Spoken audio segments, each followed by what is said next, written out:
to the Jami Dulaney Plant-Based Wellness Podcast. This is Jami Dulaney, and I am a plant-based cardiologist and endurance athlete living in Southwest Florida. Thanks for listening. So, last episode I talked about my Leadville experience, and so as always, starting with a bit of a running update, a little bit of a niggle still, a little bit of a hamstring issue, tightness that ultimately when I came back home and started running on the flat, then got on the treadmill to do a hill, I noticed that that really kicked in. And so what I've discovered through all this is I believe I have a little bit of a psoas issue that probably limited me at Leadville as far as my climbing. I'm a flatlander. I do most of my training on the flat. I do my hills on a treadmill most of the time. So when I got out there, I really didn't realize how limited I was in climbing due to the psoas injury. So I do think that slowed me down a bit. But nevertheless, I've been working through that. Stretching didn't work out there. I continued to have a glute and a hamstring tightness. Stretching, ball rolling, everything that I could think of while I was out there. Coming back and starting to focus on the psoas, I've started to do some exercises that engage the glutes and the hamstrings more to kind of let the psoas kind of relax. The psoas muscle attaches from the lumbar spine down into the greater trochanter of the femur, so the top of your leg.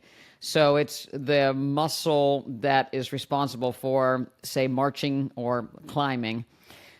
So doing some mobility work in that area, some release in the psoas. You can use a ball to kind of go in along your lateral abdominal wall, lay on a ball and try to release some of that muscles, but also some bandit work with marching and bandit work with planks marching has actually seemed to help it. So last couple of days, I haven't had much in the way of issue and felt a lot better about it. But, you know, it was to the point where if I bent down to touch my toes, I could go down on the right leg, but I couldn't go down on the left leg much past my knee. So that's where that was kind of catching in the past. So again, troubleshooting. One thing I talk about with my members when they have injuries is that I've been running long enough and got myself twisted up enough that I do a lot of investigative work on how to get myself out of these binds and to diagnose what muscles are the problem. So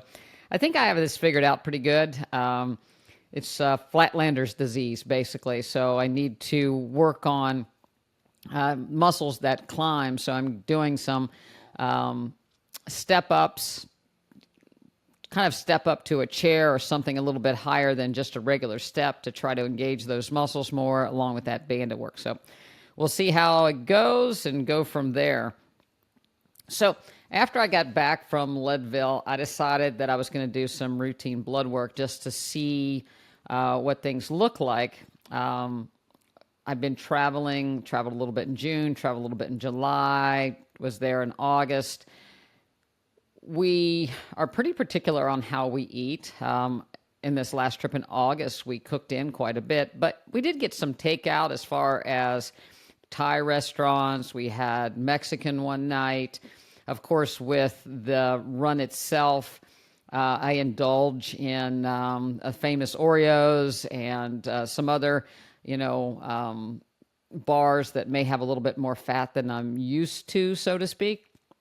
So I kind of wanted to get an idea of what my lipids did in respect to that. Also, I've been liberalizing, liberalizing when I say that.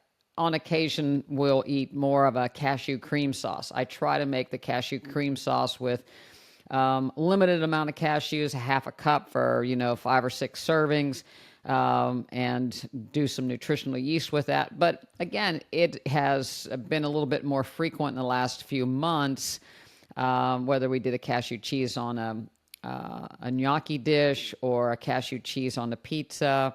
That probably had been creeping in a little bit. So I wanted to see if any of those things have an effect on my cholesterol. I also do a half avocado when I do a salad, usually. I don't think that's a problem for people. But again, I wanted to see and test my numbers. And I encourage my patients to do the same thing too, because when they have an abnormal lipid result, the question is why, and if you say, well, I eat perfectly and I don't do anything, well, that's just not true, because things happen. You go out, people cook for you, you're exposed to different things. But for the most part, little tweaks like that shouldn't make a huge difference. I've certainly seen people's cholesterol go up if they started snacking on a lot of nuts or eating a lot of peanut butter, or again, that's the history that I get. So again, it's good to kind of take a look back at what you're actually doing and look at your lipids and see if you can be your own detective at times. And again, how it affects. I have a strong family history of cardiovascular disease. My cholesterol was starting to go into the 200s back when I was 40, when I was eating a standard American diet. So changing to a plant-based diet helped my cholesterol come down.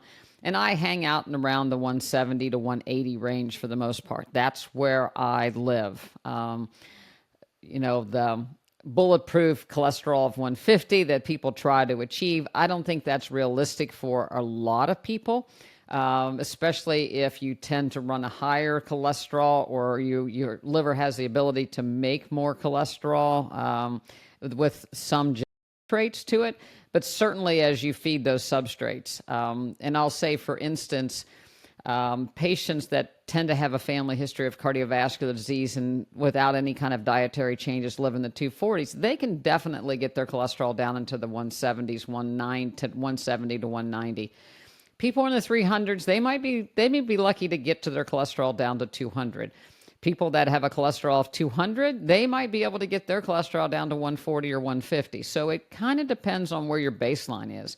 It also depends on how things happen over the years. I've seen people with significant vascular disease that had a cholesterol of 230 or 240 take years before they got less than 200. It just, depends on your age, your liver's ability to clear the cholesterol. We don't get better at making cholesterol as we age, but we certainly most likely get better at, or get worse at, clearing the cholesterol from our system. And just to kind of go over the numbers, your total cholesterol, the total cholesterol in your body, we look at an HDL, which this is a high density lipoprotein, big particle. Typically that's been called the good cholesterol. The reality of it is high density lipoprotein takes cholesterol from our cells, brings it back to the liver to be metabolized and shunted away. It goes up with exercise. It is a reflection of your total cholesterol. So some people have very high HDL. Some people don't have that high of HDL. In and of itself, it's nothing to get too awful worried about. The LDL, or low density lipoprotein, is the cholesterol that is most likely associated with cardiovascular disease. And there's various particle sizes that can be measured. But if your LDL is high, that's, more of depositing lipids in the periphery. So we want to try to get that one down, again, as a reflection of nutrition and exercise. Triglycerides are the fat in the blood. That's something that's also measured. It can be affected much more by what you had to eat in the previous 24 or 48 hours. Triglycerides are also a reflection of glucose tolerance. So if someone is insulin resistant, and they have and higher glucoses, their insulin levels are high, that causes the breakdown of fatty acids into the blood, and you will see higher triglycerides. So pre-diabetics can sometimes have high triglycerides, and that could be something that helps to alert us to look for abnormal metabolism with regards to glucose. You can have familial or genetic high triglycerides.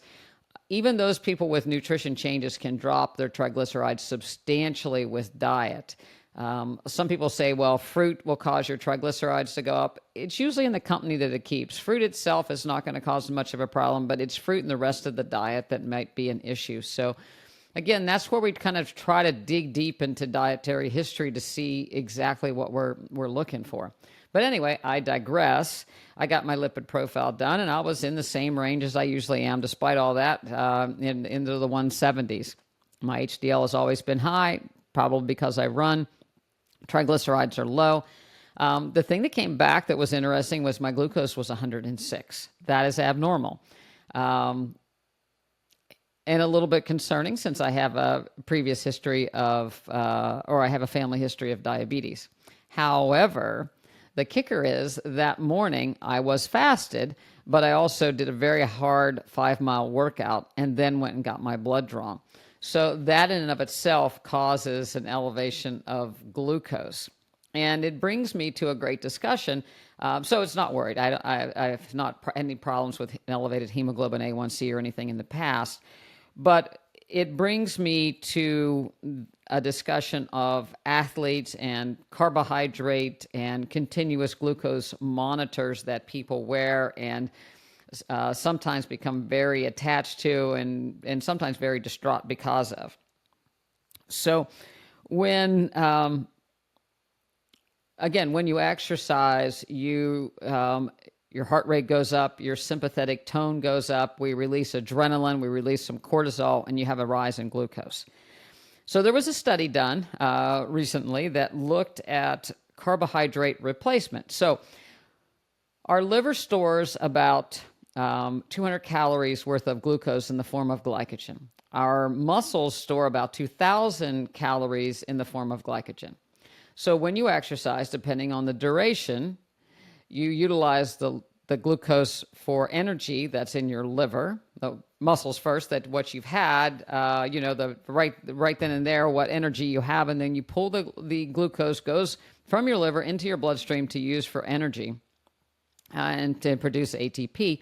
So we deplete our liver glycogen stores first, and then we draw upon our muscle glycogen stores. So the longer that you go, the more you tend to deplete your glycogen stores if you're not taking any nutrition in. So running a marathon, you use about 100 calories an hour. So you can imagine about 20 miles, you're really starting to deplete your glycogen stores if you've not taken in any food. You burn a little fat, and as we'll go into a little bit deeper, the higher your heart rate, the more you rely on carbohydrate or glucose as fuel. Fat needs oxygen to burn. And so the ability to deliver the oxygen and to run the fat burning process takes more oxygen and a lower heart rate than burning glucose. So the faster you go, the more carbohydrates you go. The longer you go, the more likely that you're going to deplete your glycogen stores. So back to the study that was published in the Journal of Applied Physiology. Most recently, they looked at 10 very well-trained cyclists, and they had them do an exercise. They were 12 athletes. They were 25 plus or minus 5 years of age.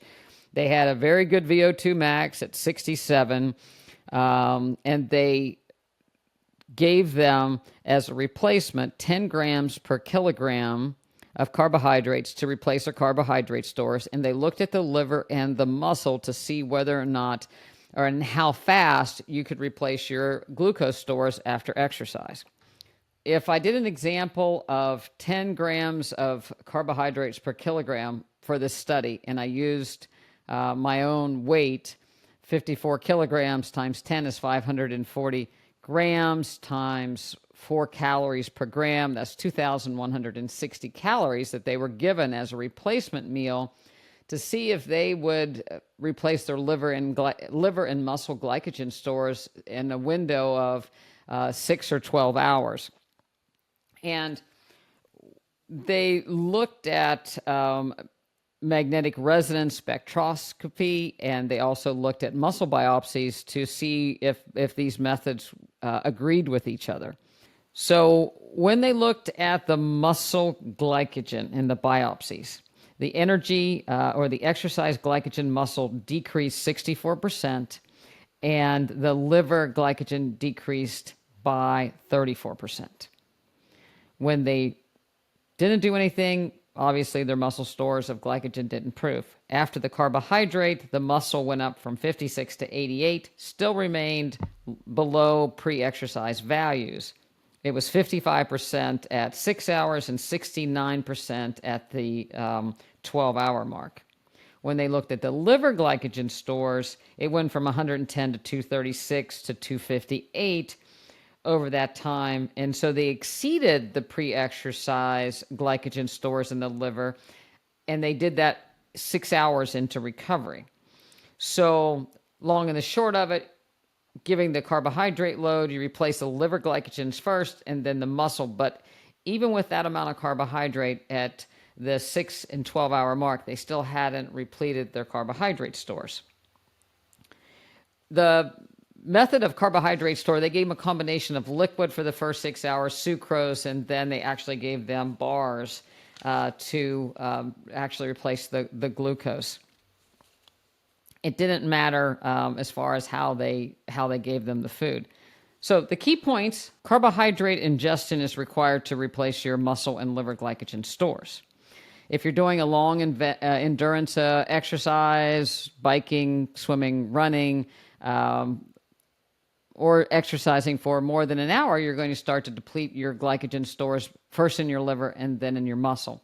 So you need to eat afterwards, and you need to replace your glycogen stores, and you replace your glycogen stores with carbohydrates.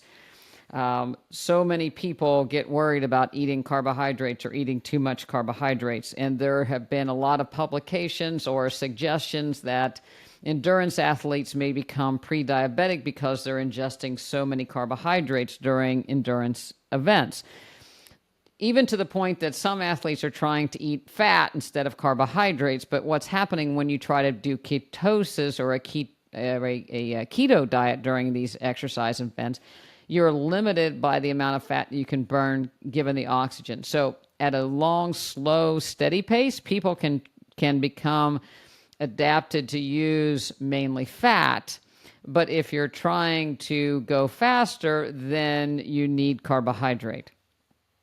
So when you exercise, you're burning, the faster you go, the higher your heart rate, more carbohydrate. If you're burning and you're exercising, your insulin goes down during that event. The adrenaline and cortisol are what is used to actually get some of these metabolic pathways started so that your muscle can take up the glucose from the bloodstream.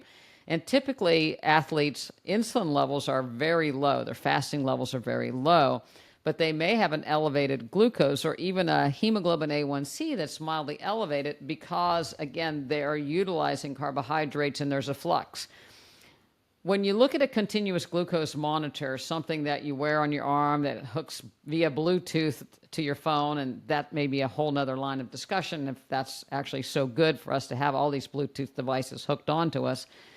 But nevertheless, people get worried that their glucose goes up. Your glucose has to go up if you ingest carbohydrate in order to be able to utilize that glucose in your muscle, in your mitochondria to make energy.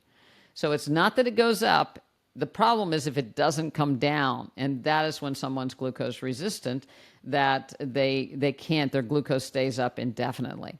But people that are eating frequently during an exercise, they're going to have more time during that exercise period that their glucose is up than down because, again, taking in continuous glucose that goes up and it goes down, it goes up and it goes down. Not a problem. Storage is actually suppressed at that point. So if you're eating a bar while riding a bike, you're not going to store that carbohydrate as glycogen, nor are you going to store fat as in the form of triglycerides or fatty acids.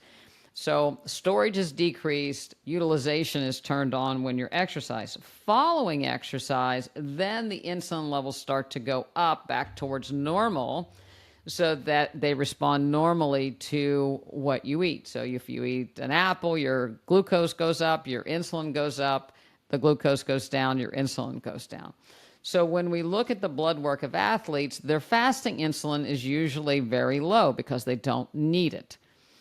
Their glucose could be up because if they just exercise, they can actually have an elevated glucose. But as long as the insulin level is low, and then we look at things like an hemoglobin A1C. And hemoglobin A1C again, might reflect that they're taking a lot of carbohydrates over time. There's another test called a HOMA-AIR, which is basically a mathematical computation that uses fasting glucose times fasting insulin divided by 405. That calculation, again, fasting glucose times fasting insulin divided by 405.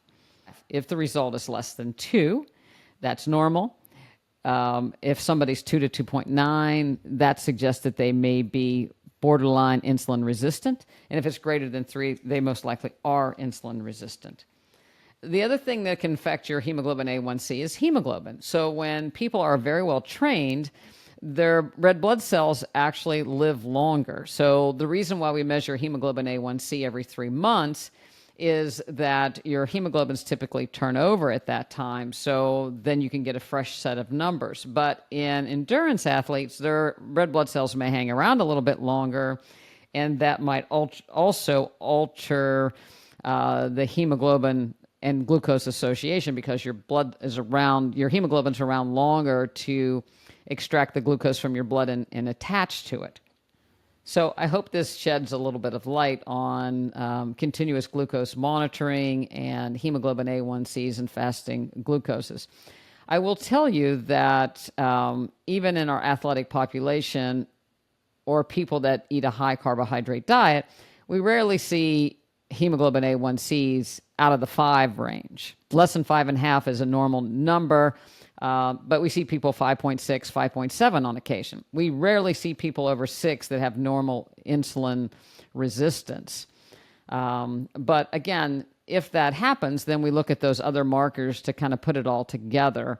And that's where an adequate history and knowing somebody comes in more than just looking at blood test.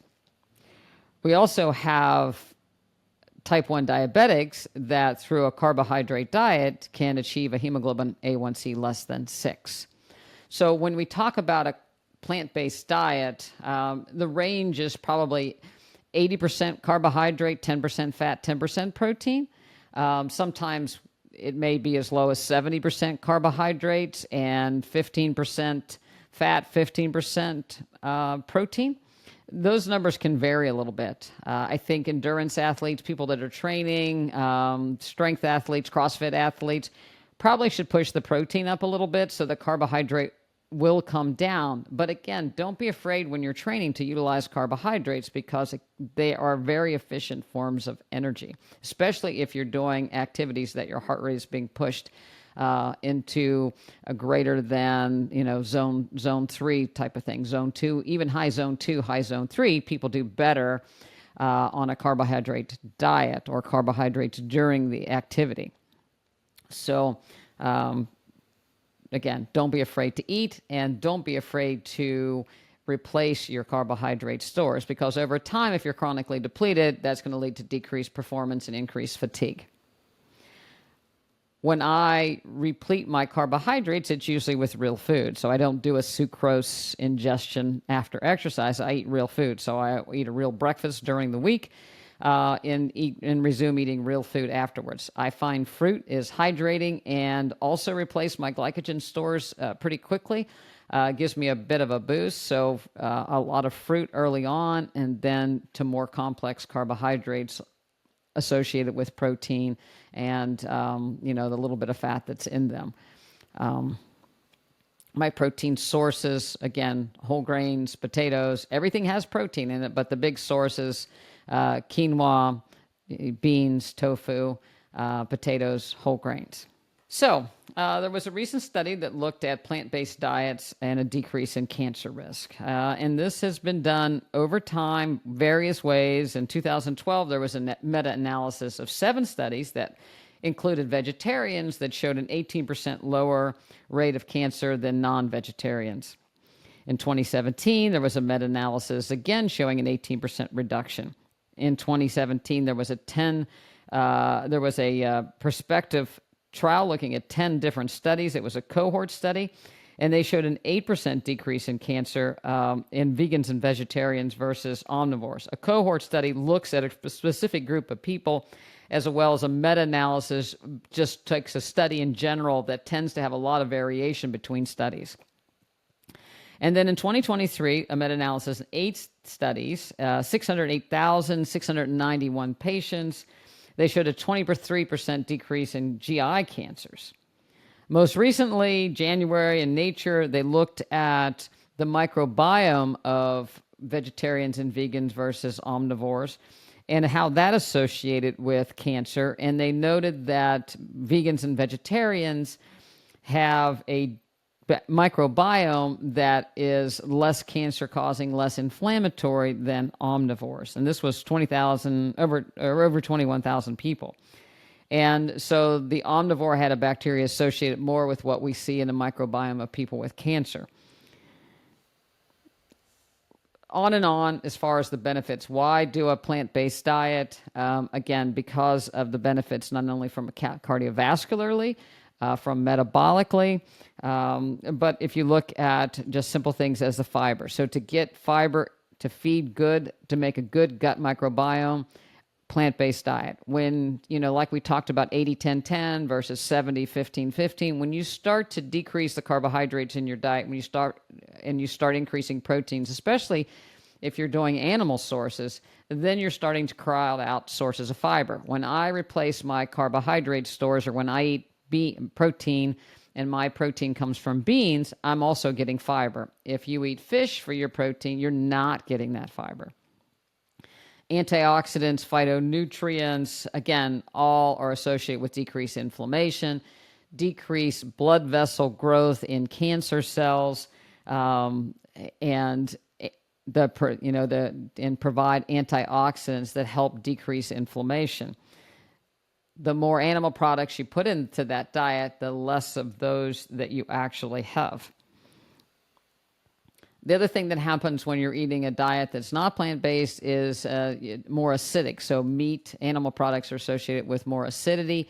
Cancer likes to grow in a more acidic environment. So to increase your risk, or to increase your alkalinity, which helps cells preserve themselves and help to maintain their function, an alkaline environment is beneficial, and it's much easier to do that on a plant-based diet than a keto diet, which is very acidic, or an animal-based diet. There were good results in all of these studies, just looking at whether people were vegan or vegetarian versus omnivores. As we know, vegetarians eat dairy and eggs a lot of times. So dairy has been associated with growth promotion that will promote cancers to grow. So if you're a vegan, plant-based, then you can expect even more benefit because you're not taking into those accounts in the growth promoters. The other thing that eggs and dairy and animals have are, again, they select for a microbiome that produces inflammatory markers that also turns on mTOR, which is target of rapamycin, which is associated with an increased risk of cancer because it's a growth factor type of situation. So, all good reasons to stay on a plant-based diet. So again, a lot of reasons to be plant-based, decrease the bacteria that you drag into your house, increased antioxidants, increase your fiber, improve your gut microbiome. What's not to like? So I hope you've enjoyed listening to the podcast today, and maybe glucose and carbohydrates are a little less scary. I know people are afraid of carbs, and I always ask people what carbs are, because I think people just associate carbohydrates with sugars and white things. But white things aren't necessarily bad. White rice and white bread can provide, increased glucose and glycogen storage for your muscles after exercise. So they're not always bad. They're not the best thing. So we have a wide variety of what we would like. We'd rather have whole grains. We'd rather have fruits and vegetables, potatoes, quinoa, beans. But there's a wide variety of carbohydrate-rich foods that we should not be afraid of. And we should not be afraid that fruit's going to spike our insulin, or again, white rice is going to spike our insulin, because if we are eating a plant-based diet, we have a normal BMI and we have normal glucose metabolism, it shouldn't be a problem.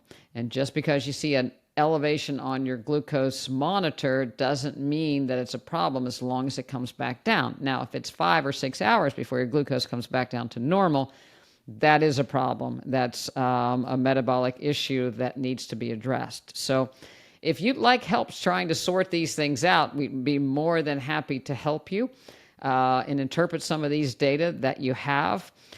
We have a very high success rate of getting people off their diabetic medications through diet and exercise, improve glucose utilization. So look at our website, drdulaney.com, DOCTORDULANEY. You can email me at Jami, Jami, at drdulaney.com for more information. So thanks as always for listening. Share this with your friends, and I'll see you next time.